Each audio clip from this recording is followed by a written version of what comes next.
जम्मू कश्मीर के पुलवामा में सीआरपीएफ के काफिले पर आतंकी हमले के बाद इस देश के सेंटर स्टेज में एक बार फिर से सैनिक आ गए हैं, हमारे जवान आ गए हैं। नमस्कार, आप दी ललन टॉप देख रहे हैं और मेरा नाम नीरज है। हमारे यहाँ तमाम लोग सेना और अर्धसैनिक बलों को एक ही मान लेते हैं। बीते कई दिनों से ऐसी चर्चाएं चल रही हैं, लोग सेना के सैनिकों और अर्धसैनिक बलों के जवानों में ज्यादा फर्क नहीं कर पा रहे हैं। इनका काम और सेवा शर्तें भी अलग अलग होती हैं। ऐसे में सेना और अर्धसैनिक बलों के अंतर को समझना जरूरी है। पहला सवाल, कैसे काम करती हैं सेनाएं? सेना में सिर्फ इंडियन आर्मी, एयरफोर्स और इंडियन नेवी शामिल है। सेना आमतौर पर युद्ध के वक्त मोर्चा संभालती है।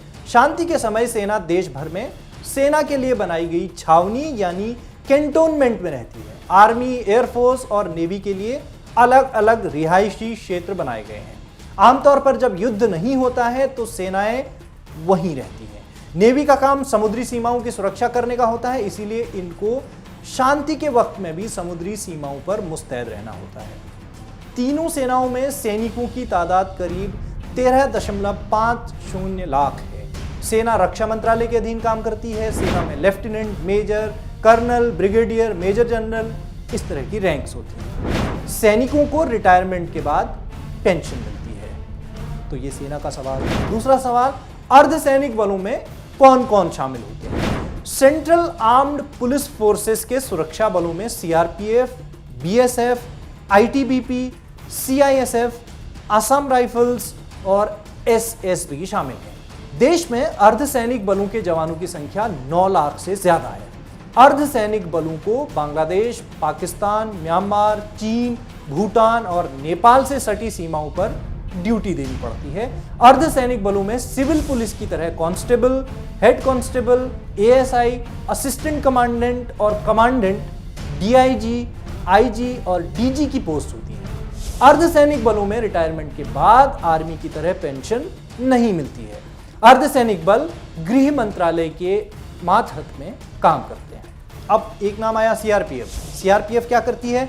आतंकवाद और नक्सल प्रभावित इलाकों में भी सीआरपीएफ यानी केंद्रीय रिजर्व पुलिस बल को तैनात किया जाता है। बीएसएफ बॉर्डर सिक्योरिटी फोर्स, इसको बांग्लादेश और पाकिस्तान से सटी सीमा पर ड्यूटी पर लगाया जाता है। बीएसएफ शांति के समय तैनात की जाती है। युद्ध के समय बीएसएफ की जगह सेना मोर्चा संभालती है। आईटीबीपी भारत तिब्बत सीमा पर भारत तिब्बत सीमा पुलिस को लगाया जाता है। आईटीबीपी का मतलब वही होता है। CISF central industrial security force, केंद्रीय औद्योगिक सुरक्षा बल, सरकारी उपक्रमों की सुरक्षा का जिम्मा है इसके ऊपर। असम राइफल्स, इन्हें असम के उग्रवाद प्रभावित इलाकों में ड्यूटी देनी होती है। एसएसबी सशस्त्र सीमा बल को भारत नेपाल सीमा पर तैनात किया जाता है। अब आता है तीसरा सवाल। तीसरा सवाल ये कि अर्धसैनिक बलों की बड़ी शिकायत क्या रहती है?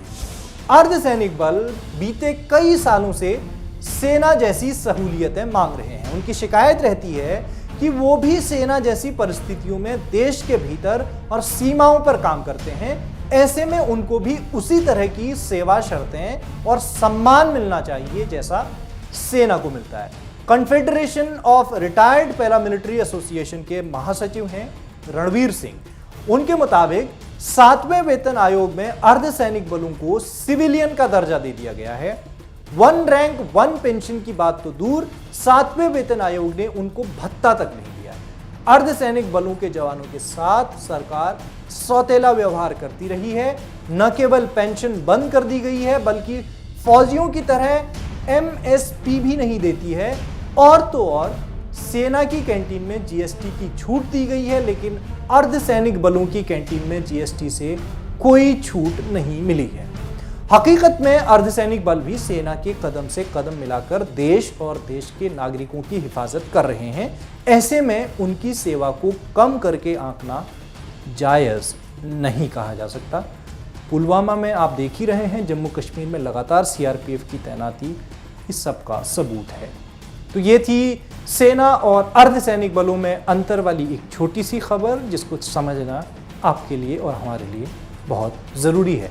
इसी तरह की ज़रूरी खबरें दी ललन टॉप पर आती रहती हैं। आप हमारे मोबाइल एप्लीकेशन को प्लीज़ डाउनलोड करें। एंड्रॉयड प्लेटफॉर्म पर उपलब्ध है, वहाँ सारी वीडियोस, सारी खबरें सबसे पहले आपके लिए उपलब्ध रहती हैं। साथ में फेसबुक पेज लाइक करना है और यूट्यूब चैनल सब्सक्राइब करना है, ये तो आप जानते ही हैं। शुक्रिया।